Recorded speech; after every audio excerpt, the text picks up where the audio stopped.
Hello, welcome to God's Honest Truth. I am your host, Sean Milligan. Today we'll be jumping into the first half of chapter 4, which is the story of Cain and Abel. Many people might be very familiar with this story. It's a popular one. It's a popular one. And the very first murder occurs, and we get to see the consequences of that action. So, that being said, let's get into the very first murder plot, shall we? Alright, so chapter 4, verse 1. And Adam knew Eve his wife, and she conceived and bare Cain, and said, I have gotten a man from the Lord. And she again bare his brother Abel, and Abel was a keeper of sheep, and Cain was a tiller of the ground. And then, so we can see here that Eve is giving birth to Cain and Abel. That's pretty straightforward. Moving on to verse 3. And in progress of the time it came to pass that Cain brought the fruit of the ground an offering to the Lord. And Abel he also brought the firstling of his flock and of the fat thereof. And the Lord had respect unto Abel and unto his offering, but unto Cain and to his offering he had not respect. And Cain was very wroth, and his countenance fell. Now we can see here that God preferred Abel's offering over Cain, because Cain offered a lot more of what he had than Cain did. And the Lord said unto Cain, Why art thou wroth, and why is thy countenance fallen? If thou dost well, shalt thou not be accepted? And if thou dost not well, sin lieth at the door, and unto thee shall be his desire, and thou shalt rule over him. And Cain talked to Abel his brother, and it came to pass, when they were in the field, that Cain rose up against Abel his brother, and slew him. And the Lord said unto Cain, Where is Abel thy brother? And he said, I know not. Am I my brother's keeper? So, see, we can see here that Cain, jealous of his brother, lured him to the field, killed him, and God, knowing full well that what he did, was like, Where's your brother? And he just straight up lied to him, saying, I don't know. I'm not my brother's keeper. And it's never a good idea to lie to God. It will not go well. And we're about to see that. Verse 10, and he said, What hast thou done? The voice of thy brothers crieth unto me from the ground.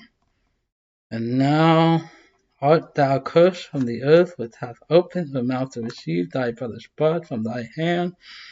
When thou tillest the ground, it shall not henceforth yield unto thee her strength. A fugitive and a vagabond shalt thou be in earth. And Cain said unto the Lord, My punishment is greater than I can bear. So here we can see that the New Living Translation will explain it better, but we're about to see that here in a bit. But basically, right here, it's saying that you will no longer be able to successfully grow anything, and you shall now forever walk the earth.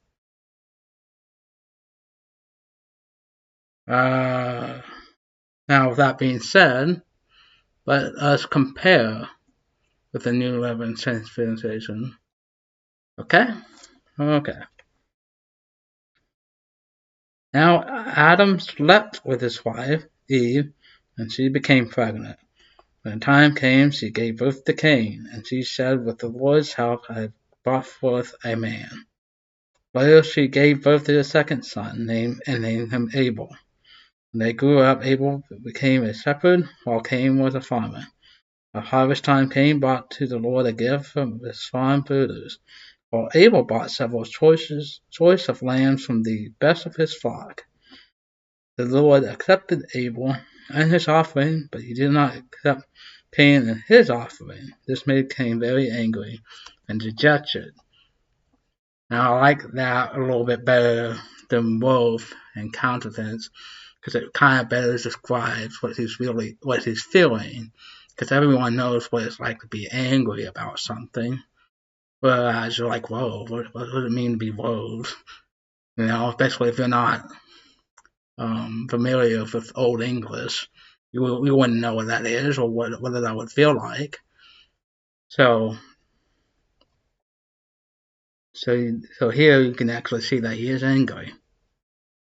Moving on. Why are you so angry? The Lord asked him. Why do you look so rejected? You will be accepted if you respond in the right way. But if you refuse to respond correctly, then watch out. Sin is waiting to attack and destroy you, and you must subdue it. Later, Cain suggested to his brother Abel, let's go out into the field. And while they were there, Cain attacked and killed his brother. Afterwards, the Lord asked Cain, where is your brother? Where is Abel? I don't know, Cain retorted. Am I supposed to keep track of him wherever he goes? But the Lord said, what have you done? Listen, your brother's blood cried out for me from the ground. You are hereby banished from the ground you have defiled from your brother's blood. No longer will it yield an abundant crop for you, no matter how hard you work. From now on, you will be a homeless fugitive on the earth, constantly wandering from place to place. Cain replied to the Lord, my punishment is too great for me to bear. Alright. So, there you have it. The first half of chapter 4. Cain murders his brother out of jealousy and is rightfully punished for it by God himself, saying that his crop will no longer grow no matter how hard it works, and he will be forever walking the earth seeking refuge but will never get it. Oh, gruesome, right? Yeah, the Bible's not all sunshine and rainbows, as we can see. But that is not to say it is not without hope, which is really what the Bible is all about. So next time we will finish chapter 4, and we'll see where we go from here. Alright, you guys take care. Have a happy Memorial Day. I'm Saul Milligan. This has been the God's Guys Tubes. I'll see y'all guys next time.